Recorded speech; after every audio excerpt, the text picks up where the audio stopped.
ونصر على رسوله الكريم Inshallah Alhamdulillah La Jesuba Dia Mashallah ဘာပဲဖြစ်ဖြစ်ငငင်းကျမတွေပါလေအရင်တော့ဒီစကားပြောတာပေါ့ဒါကတော့အစမှာ WP အစမှာပြောတဲ့စကားပေါ့ငငင်းကျမမရပါစေမုဟဘတ်ရှိတယ်ဆိုရင်တော့ဒါကဘယ်လိုပဲဖြစ်ဖြစ်ပြေဝတယ်ပေါ့ပြေဆုံးသွားတယ်ပေါ့ကဘူလီယတ်ဖြစ်တယ်ပေါ့ဒါကတော့တစ်ပိုင်းပေါ့ဗျာ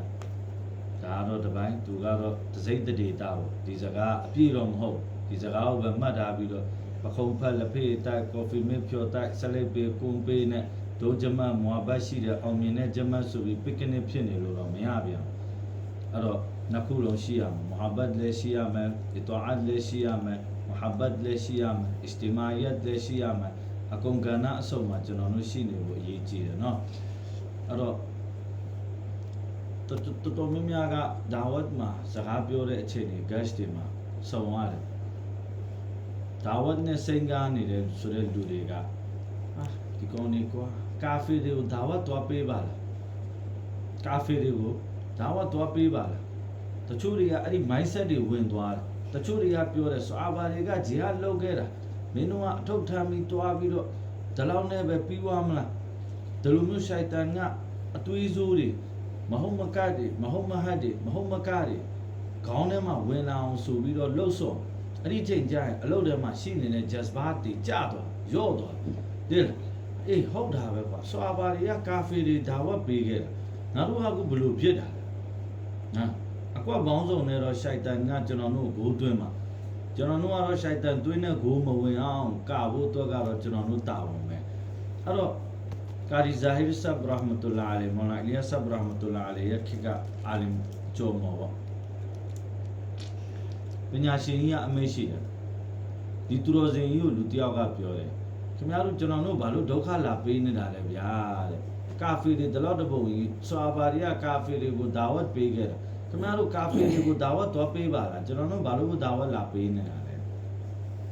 ငါတို့ကာဖီတွေကိုဒါဝတ်ပေးဖို့တော့ကိုတဲ့မင်းတို့ကပဲခွင့်မပြုဖြစ်နေတာမင်းတို့ခွင့်မပြုတာငါတို့ကနှုတ်အားဖြင့်ဒါဝတ်ပေးတယ်မင်းတို့ကလောက်ရအားဖြင့်ညင်းတယ်ငါတို့ကနှုတ်အားဖြင့်သူတို့ကိုအီမန်ယူခိုင်းမယ်နမတ်ဖတ်ခိုင်းမယ်ရိုဇာထားခိုင်းမယ်ဇကတ်ပေးခိုင်းမယ်နဗီရဲ့ပုံစံတိုင်းဘဝတတ်မွေးမြူခိုင်းမယ်မင်းတို့ကပြောမယ်ငါတို့ဘဝပင်ပြီးပင်ကလေးကနေပြီးတော့နမတ်ကိုမဖတ်ခဲ့တာအီမန်ကရှိလားမရှိလားတော့တတိမရှိဘဲနဲ့တတ်တောင်းမွေးခဲ့တာဆွန်နတ်ဆိုတာကဘယ်စီမန်းတော့မသိဘူးအရက်တွေဇင်နာတွေလောင်းကစားတွေလိန်နာတွေညာတာတွေခိုးတာတွေဝတ်တာတွေအားလုံးလုတ်ပြနေပြီးတော့ငါတို့ကအစ္စလာမ်ကဒီလိုပါဆိုပြီးနှုတ်အားဖြင့်ပြောနေပေမဲ့မင်းတို့ကလောက်ရအားဖြင့်ဖြက်စီတာတဲ့အတွက်ကြောင့်မို့လို့မင်းတို့ကတားရတာတဲ့ကာဖီကိုဒါဝတ်ပေးလို့မရအောင်ဒီလားအဲ့တော့ကိုချက်နေကအမိုက်ကိုရှင်းပြီးတော့မှသူများချက်အောင်ပါညာတက်ရှင်လုပ်ပေးခြင်းလုပ်ပေးဖို့ကိုအရင်ဆုံးကြမ်းမအောင်လုပ်ပြီးတော့မှဘေးရလူထူလို့ထောင်လို့ရကိုယ်တိုင်အိပ်ပျော်နေတော့ဘေးရလူနိုးလို့လည်းရမှာမဟုတ်ကိုယ်တိုင်အိပ်ပျော်နေတာကိုဘေးရလူဘယ်လိုနိုးမလဲအဲ့ဒီသဘောပဲကျွန်တော်တို့အားလုံးကပြည်ဝတဲ့မွတ်စလင်တွေဖြစ်ပြီးဆိုတော့မှပဲနောက်တစ်ဆင့်ကာဖီတွေပေါ်မှာဂျိုးပန်းမှုဆိုတာအဲ့တော့ဆိုလိုချင်တာကဘာလဲဆိုတော့ကျွန်တော်တို့ရဲ့မန်ဇီလ်ကဒီနာနဲ့တင်ဒါလောက်နဲ့တင်ပြီးသွားတာမဟုတ်မောလာနာအန်ဝါရှာကရှမီရီရာဟမတူလာအလီအမေရှိတယ်ကဘာမှာကာဖီတယောက်ကူဖူရဲ့ဂုနာနဲ့ကူဖူဘဝကနေတည်သွားတယ်ဆိုရင်အဲ့ဒီကူဖူဘဝနဲ့ကာဖီတယောက်တည်သွားတယ်ဆိုတဲ့ကိစ္စကမွတ်စလမန်တို့တရက်လုံးရဲ့လေကောပေါ်မှာအရိတောင်ရှိတယ်။ဘာကြောင့်လဲဆိုတော့တမန်တော်မြတ်ဆလ္လာလဟ်အလိုင်းဝါဆလမ်ကယဟူဒီရဲ့ဂျနာဇာကိုကြည့်ပြီးတော့မျက်ရည်ကျယဟူဒီရဲ့ဂျနာဇာကြည့်ပြီးမျက်ရည်ကျဟဇ်ဥမာရဒီအလ္လာဟ်အန်ဟူကဘာဟီရာဖုန်းကြီးကိုကြည့်ပြီးတော့မျက်ရည်ကျဟုတ်လားကျွန်တော်တို့ကဒီနေ့မွတ်စလမန်အချင်းချင်းနဲ့မှာဒါဟီတွေဆိုတာကအွမ်မတ်ရဲ့မေတ္တာရှင်တွေဖြစ်နှလုံးသားပေးပြီးနှလုံးသားယူတဲ့သူတွေဖြစ်အဲ့တော့ကျွန်တော်တို့ချင်းချင်းနဲ့မှာကျွန်တော်ကနေစပြီးတော့ဒါဝတ်ကဘာလိုချင်တာဒါကိုသိရဒါဝတ်ကဘာတောင်းဆိုတာလဲဘာလိုချင်တာလဲဆိုတော့တမန်တော်မြတ်ဆလ္လာလာအလိုင်ဝါဆလမ်ဒီအွမ်မတ်ကိုဘယ်အဆင့်မှာထားခဲ့လဲအဲ့ဒီအဆင့်ကိုပြန်သွားဖို့အတွက်ဖြစ်အဲ့တော့ကျွန်တော်တို့တယောက်ချင်းစီတိုင်းကိုကအဲ့ဒီအဆင့်ကိုပြန်ရောက်သွားဖို့အတွက်အရေးကြီးနော်အဲ့ဒါကြောင့်မို့လို့မော်လိုက်လျက်ဆရာမတူလာလည်းမရှိတယ် အိမ်ပြန်ခြင်းနဲ့ jazba ထက်အလတ်လမ်းမှာနေဖို့ jazba ကပို့ပြီးတော့ပြင်းထန်နေရမယ်အလတ်လမ်းသွားဖို့အတွက်ကိုဘလို့ကြမ်းကြနေလဲအလတ်လမ်းကနေပြန်ဖို့အတွက်ကိုကြမ်းကြနေရမယ်ဆိုလိုချင်တာကတကြလာလာတဲ့သူက4လဖြစ်သွားမယ်4လလာတဲ့လူက6လဖြစ်သွားရမယ်မော်လိုက်လေးဆရာမတူလာလေအမေရှိတယ်မင်းတို့ဂျမတ်တစ်ဖွဲ့အလတ်လမ်းကနေပြန်ပြီးဆိုရင်မင်းတို့10ဖွဲ့တော့ဂျမတ်ကိုအလတ်လမ်းမှာပြန်ထားသွားမှပြန်တယ်နိဇာမုဒင်မာကတ်မှာဝါပစီတော့ထိုင်တဲ့လူတွေကိုရဝန်ကြီးပြန်ပြီးအရင်တက်စကီလောက်တာဝါပစီသမားတွေဝါပစီပြန်မဲ့စုသူတွေကိုအရင်ဆုံးနဟမဒူဝနုဆလီပြီးတာနဲ့ဘာလုပ်လဲဆိုတော့ဝါပစတောဘာအပြန်ကိုတောက်ပါလို့ပြန်ချင်းကိုတောက်ပါလို့ဟာသူကထိုင်မဲ့ထိုင်ရမလားရဝန်ကြီးကိုပဲပြန်သွားရမလားဘာလို့ရမှမသိဘူးအများကြီးလူတွေဝါပစီမှာထိုင်နေနေထပ်ပြီးတော့ကြည်လာတိုးဖို့အတွက်ကိုရဝန်ကြီးကိုပြန်ရွှေ့သွားလဲဝါပစီမှာပြန်တက်စကီလောက်လာဟာအဲ့တော့ဆိုလိုချင်တာပါလဲဆိုတော့ကျွန်တော်တို့ကတာဝန်ကကြည်မှာမဟုတ်ဘူးကျွန်တော်တို့အရှိမတာဝန်ဝတ္တရားတွေအများကြီးကြံနေသေးတယ်ရှိနေသေးတယ်မွတ်စလမန်တွေတော်မှနေရအစုံလူအစုံစီကို gash မရောက်သေးဘူးအိမ်တိုင်းစီလူတိုင်းစီထံကို gash မရောက်သေးဘူးအဲ့တော့ကျွန်တော်တို့တွေကကျိုးပန်းရအောင်မယ်ကိုအရင်ဆုံးနံပါတ်1 target ထားပြီးတော့တမန်တော်မြတ်ဆလ္လာလာအလိုင်ဝါဆလမ်ယူဆောင်လာတဲ့ဒီကျွန်တော်တို့မှာပြဝဝနဲ့ဝင်လာဖို့အတွက်နဗီကျွန်တော်တို့ဒီအွမ်မတ်ကိုပဲအဆင့်တန်းပဲနေရာမှာဘလို့ပုံစံနဲ့နင်းမြင့်နဲ့ထားခဲ့လေအဲ့လိုအဆင့်တန်းကိုပြန်ရောက်သွားဖို့ဆိုတာကျွန်တော်ကနေစရှာလာအလုံးကြိုးစားမှာသူများကနေစလို့မရအောင်ကျွန်တော်ကနေစဟုတ်တယ်လားကျွန်တော်ကနေစတော့မှအဲ့ဒီအစပြိုးခြင်းကကျွန်တော်ကိုယ်တိုင်ကလက်ရှိဖြစ်တော့မှပဲကြံတဲ့လူတွေရှိဖို့အတွက်မျှော်လင့်လို့ရကျွန်တော်ကိုယ်တိုင်ကလက်မဲ့ဖြစ်နေတယ်ဆိုနောက်လူတွေရှိဖို့ဘယ်လိုမျှော်လင့်လို့ရကျွန်တော်ကိုယ်တိုင်မစ္စကင်နောက်လူကျွန်တော်ဘယ်လိုစတကာထုံးဟုတ်တယ်လားအဲ့ဒီအတွက်ကြောင့်မလို့ကျွန်တော်လက်ရှိဖြစ်အောင်လုပ်အောင်အဲ့ဒီအတွက်နဗီထားခဲ့တဲ့အဆင့်မှာကျွန်တော်တို့ပြန်ရောက်ဖို့နံပါတ်1နံပါတ်2ကအွမ်မတ်တူတရက်လုံးမှာပြည့်စုံတဲ့ဒီဝင်ရောက်သွားဖို့ကျွန်တော်တွင်းမှာရောအွမ်မတ်အတွင်းထဲမှာရောအဲ့ဒါတွေပြီးဆိုရင်နောက်တစ်စစ်ဒါကိုဖူကကဘာကနေချုပ်ငိမ့်သွားဖို့အဲ့လိုတာဝန်ဝတ္တရားတွေအများကြီးကျွန်တော်တို့စီမှာရှိအဲ့ဒါကြောင့်မလို့နံပါတ်1မော်လာဆုဖ်ဆရာမတူလာလေအမိတ်ရှိတယ်ကျွန်တော်တို့ကိုဂျိုးစွန့်ရတယ်ဒီတာဒနာကကိုဂျိုးရှာတဲ့တာဒနာမဟုတ်ဘူးကိုချင်းစတဲ့တာဒနာဖြစ်တယ်တကူကောင်းဆန်တဲ့တာဒနာမဟုတ်ဘူးကိုဂျိုးစွန့်တဲ့တာဒနာဖြစ်နော်ကိုဂျိုးရှာတဲ့တာဒနာမဟုတ်ဘူးကိုဂျိုးစွန့်တဲ့တာဒနာတကူကောင်းဆန်တဲ့တာဒနာမဟုတ်ဘူးကိုချင်းစတဲ့တာဒနာအဲ့ဒါကြောင့်မို့လို့ကျွန်တော်ကိုယ်တိုင်လဲဂျဟန္နမ်ကလွတ်မြောက်အောင်ကြိုးပမ်းရမယ်ကျွန်တော်မိသားစုနဲ့ကျွန်တော်ပတ်ဝန်းကျင်အွမ်မတ်တူတရလုံးဂျဟန္နမ်ငရဲမီးကနေလွတ်မြောက်ဖို့အတွက်ကိုကြိုးပမ်းရတနာကျင့်နာရမြေပြင်ကဖန်ဆင်းကနေကိုဘလူတနာမယ်မိုးကောင်းကင်ရအရှင်ကအဲ့ဒီလူတနာမယ်ဘလူကတနာကျင့်နာတဲ့သူမဟုတ်ဘူးလေအလာကလည်းသူ့ကိုတနာကျင့်နာမှာမဟုတ်ဘူးအဝတ်စားမရှိတဲ့လူတနာနေတယ်စားစရာမရှိတဲ့လူတနာတယ်ဖျားနာနေတဲ့လူတွေကိုတနာတယ်အဲ့ဒါတွေအားလုံးကခိတခဏယာယီပဲခံစားရတဲ့ဝေဒနာတွေဖြစ်ဂျဟန္နမ်မှာခံစားရမယ့်ဒုက္ခကတော့တော်တော်ပူပြင်းတဲ့ဒုက္ခတော်တော်ကိုမှပူမနိုင်ကယ်မရဘလူကမှသူ့ကိုအဲ့ဒီတွေကနေကယ်ဆယ်လို့မရဘူးဘယ်လူမှုကယ်ဆယ်ရေးအတင်းမှခေါ်လို့မရဘယ်မိသက်ကားမှခေါ်လို့မရဘယ် ambulance မှခေါ်လို့မရဘယ် rescue အဖွဲ့မှခေါ်လို့မရအဲ့ဒီဂျဟန္နမ်ငရဲမိကကျွန်တော်ကိုယ်တိုင်လည်းအဲ့ဒီရောက်ကြောက်ကမယ်ပြီးကျွန်တော်ကိုချင်းစာရကြောင်တကောင်ရေနစ်နေတာတော့မှကျွန်တော်တို့မတနာဘူးလားဖားတကောင်တကားညံ့နေတာတော့ကျွန်တော်တနာတယ်ဟောပျော့စိတ်လေးရေနစ်နေတော့ကဲခြင်းတယ်လူတယောက်ဆန်အိတ်ထမ်းပြီးတွားနေတာဆန်အိတ်ပေါက်နေတယ်ကိုယ်နဲ့မသိပေမဲ့လိုက်ပြောတယ်အခုဆန်အိတ်ပေါက်နေတယ်တကြားထမ်းဝါနေတာတကြားအိတ်ပေါက်နေတယ်လိုက်ပြောစိုက်ကယ်မောင်းတာစိုက်ကယ်တောက်လေးမဖြုတ်ထားတာတော့အခုစိုက်ကယ်တောက်လေးဖြုတ်လိုက်အောင်ကားမောင်းနေတာကားတကားချက်မကြတာတကူတကောက်ကားချက်ကြအောင်ကားလေးပြန်ပိတ်လိုက်ကားချက်မကြဘူးတဲ့ကိုရှိရလို့ခက်ခဲဖြစ်သွားမှာဒုက္ခဖြစ်သွားမှာကိုချင်းစာတတ်တယ်ဒါပေမဲ့ဂျဟန္နမ်မသွားဖို့အတွက်ကိုတော့ကိုလည်းလွတ်ဖို့သူလည်းလွတ်ဖို့အဲ့ဒါကြတော့ကိုချင်းမစဘူးဆိုရင်ကျွန်တော်တို့ကတော်တော်အလွဲကြီးလွဲနေပြီအလဲစားခံနေရတာလက်စားခံနေရပြီ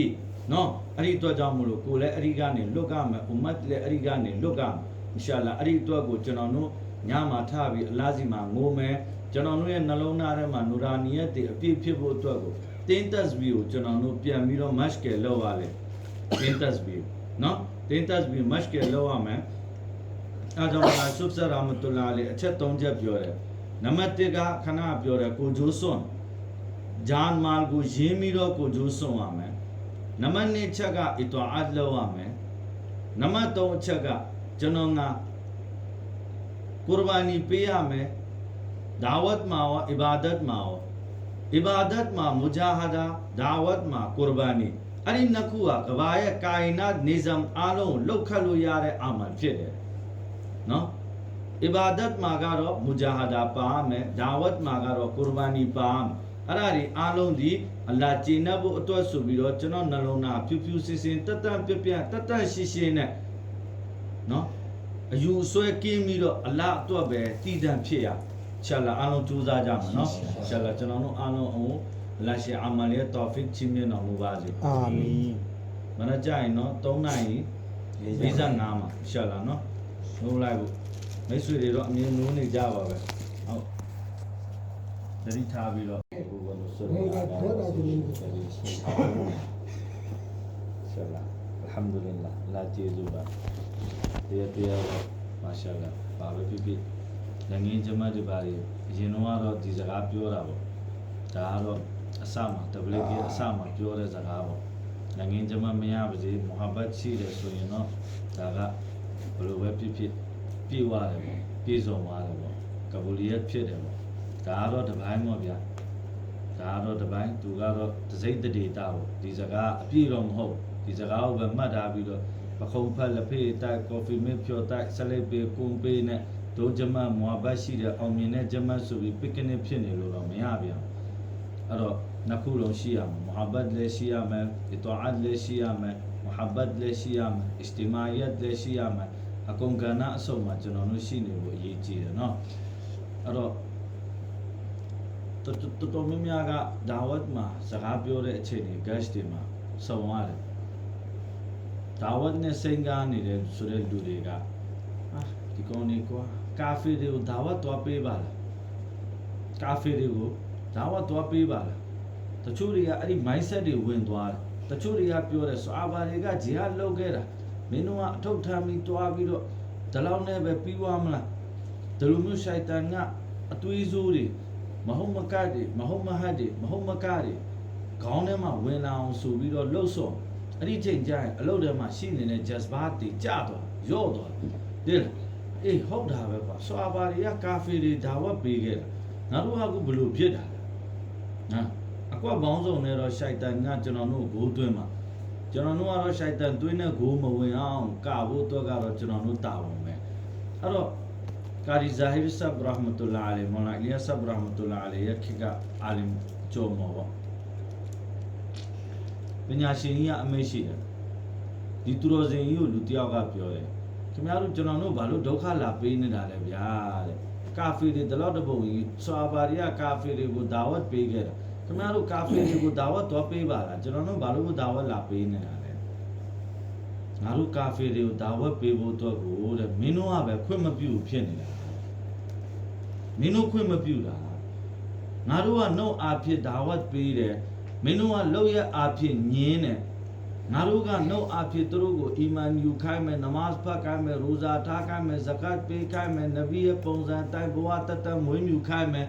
မင်းတို့ကပြောမယ်ငါတို့ဘဝပင်ဘီးပင်ကလေးကနေပြီးတော့နမတ်ကိုမဖတ်ခဲ့တာအီမန်ကရှိလားမရှိလားတော့တတိမရှိဘဲနဲ့တတ်တောင်းမွေးခဲ့တာဆွန်နတ်ဆိုတာကဘယ်စီမန်းတော့မသိဘူးအရက်တွေဇင်နာတွေလောင်းကစားတွေလိန်နာတွေညာတာတွေခိုးတာတွေဝတ်တာတွေအားလုံးလုတ်ပြနေပြီးတော့ငါတို့က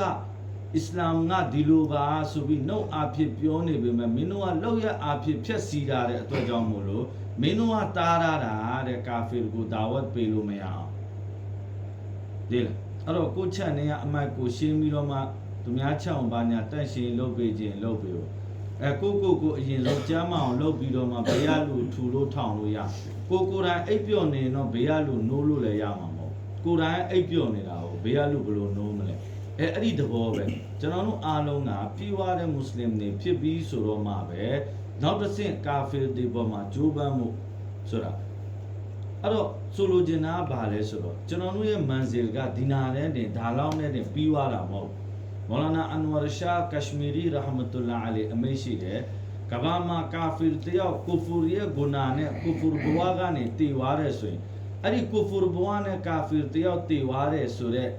ကိစ္စကမွတ်စလမန်တို့တရက်လုံးရဲ့လေကောပေါ်မှာအဲ့ဒီတောင်းရှိတယ်။ဘာကြောင့်လဲဆိုတော့တမန်တော်မြတ်ဆလ္လာလဟ်အလိုင်းဝါဆလမ်ကယဟူဒီရဲ့ဂျနာဇာကိုကြည့်ပြီးတော့မျက်ရည်ကျ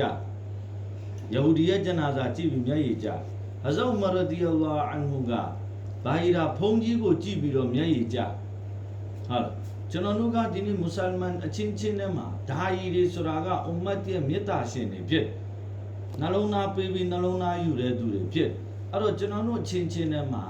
ကျွန်တော်ကနေစပြီးတော့ဒါဝတ်ကဘာလို့ကျင်တာဒါကိုသိရဒါဝတ်ကဘာတောင်းဆိုတာလဲဘာလို့ကျင်တာလဲဆိုတော့တမန်တော်မြတ်ဆလ္လာလဟ်အလိုင်းဝါဆလမ်ဒီအွမ်မတ်ကိုဘယ်အဆင့်မှာထားခဲ့လဲအဲ့ဒီအဆင့်ကိုပြန်သွားဖို့အတွက်ဖြစ်အဲ့တော့ကျွန်တော်တို့တယောက်ချင်းစီတိုင်းကိုကအဲ့ဒီအဆင့်ကိုပြန်ရောက်သွားဖို့အတွက်အရေးကြီးတယ်နော်အဲ့ဒါကြောင့်မို့လို့မော်လိုက်ရီဆရာမတူလာလည်းမရှိတယ်အိမ်ပြန်ခြင်းနဲ့ဂျဇဘာထက်အလတ်လမ်းမှာနေဖို့ဂျဇဘာကပို့ပြီးတော့ပြင်းထန်နေရမယ်အလတ်လမ်းသွားဖို့အတွက်ကိုဘလို့ကြမ်းကြနေလဲအလတ်လမ်းကနေပြန်ဖို့အတွက်ကိုကြမ်းကြနေရမယ်ဆိုလိုချင်တာကတကြည်လာတဲ့သူက4လဖြစ်သွားမယ်4လလာတဲ့လူက6လဖြစ်သွားရမယ်မော်လိုက်ရီဆရာမတူလာလည်းမရှိတယ်မင်းတို့ဂျမတ်တစ်ဖွဲ့အလတ်လမ်းကနေပြန်ပြီးဆိုရင်မင်းတို့10ဖွဲ့တော့ဂျမတ်ကိုအလတ်လမ်းမှာပြန်ထားသွားမှပြန်တယ်နိဇာမုဒင်မာကတ်မှာဝါပစီတော့ထိုင်တဲ့လူတွေကိုရဝန်ကြီးပြန်ပြီးအရင်တက်ရှ်ကီလောက်တာဝါပစီသမားတွေဝါပစီပြန်မဲ့သူတွေကိုအရင်ဆုံးနဟမဒူဝနုဆလီပြီးတာနဲ့ဘာလုပ်လဲဆိုတော့ဝါပစတောဘာအပြန်ကိုတောက်ပါလို့ပြန်ချင်းကိုတောက်ပါလို့ဟာသူကထိုင်မဲ့ထိုင်ရမလားရဝန်ကြီးကိုပဲပြန်သွားရမလားဘာလို့ရမှမသိဘူးအများကြီးလူတွေဝါပစီမှာထိုင်နေနေထပ်ပြီးတော့ကြည်လာတိုးဖို့အတွက်ကိုရဝန်ကြီးကိုပြန်ရွှေ့သွားလဲဝါပစီမှာပြန်တက်ရှ်ကီလောက်လာဟာအဲ့တော့ဆိုလိုချင်တာပါလဲဆိုတော့ကျွန်တော်တို့ကတာဝန်ကကြည်မှာမဟုတ်ဘူးကျွန်တော်တို့အရှိမတာဝန်ဝတ္တရားတွေအများကြီးကြံနေသေးတယ်ရှိနေသေးတယ်မွတ်စလမန်တွေတော်မှနေရာအစုံလူအစုံစီကိုဂတ်မရောက်သေးဘူးအိမ်တိုင်းစီလူတိုင်းစီထံကိုဂတ်မရောက်သေးဘူးအဲ့တော့ကျွန်တော်တို့တွေကကျိုးပန်းရအောင်မယ်ကိုအရင်ဆုံးနံပါတ်1 target ထားပြီးတော့တမန်တော်မြတ်ဆလ္လာလဟ်အလိုင်းဝါဆလမ်ယူဆောင်လာတဲ့ဒီကျွန်တော်တို့မှာပြည့်ဝနဲ့ဝင်လာဖို့အတွက်နဗီကျွန်တော်တို့ဒီအွမ်မတ်ကိုဘယ်အဆင့်တန်းဘယ်နေရာမှာဘယ်လိုပုံစံနဲ့နင်းမြင့်နဲ့ထားခဲ့လဲအဲ့လိုအဆင့်တန်းကိုပြန်ရောက်သွားဖို့ဆိုတာကျွန်တော်ကနေစရှာလာအလုံးကြိုးစားမှာသူများကနေစလို့မရအောင်ကျွန်တော်ကနေစဟုတ်တယ်ကျွန်တော်ကနေစတော့မှအဲ့ဒီအစပြိုးခြင်းကကျွန်တော်ကိုယ်တိုင်ကလက်ရှိဖြစ်တော့မှပဲကြံတဲ့လူတွေရှိဖို့အတွက်မျှော်လင့်လို့ရကျွန်တော်ကိုယ်တိုင်ကလက်မဲ့ဖြစ်နေတယ်ဆိုနောက်လူတွေရှိဖို့ဘယ်လိုမျှော်လင့်လို့ရကျွန်တော်ကိုယ်တိုင်မစ္စကင်နောက်လူကျွန်တော်ဘယ်လိုစတကာထုံးဟုတ်တယ်လားအဲ့ဒီအတွက်ကြောင့်မို့လို့ကျွန်တော်လက်ရှိဖြစ်အောင်လုပ်အောင်အဲ့ဒီအတွက်နဗီထားခဲ့တဲ့အဆင့်မှာကျွန်တော်တို့ပြန်ရောက်ဖို့နံပါတ်1နံပါတ်2ကအွမ်မတ်တူတရက်လုံးမှာပြည့်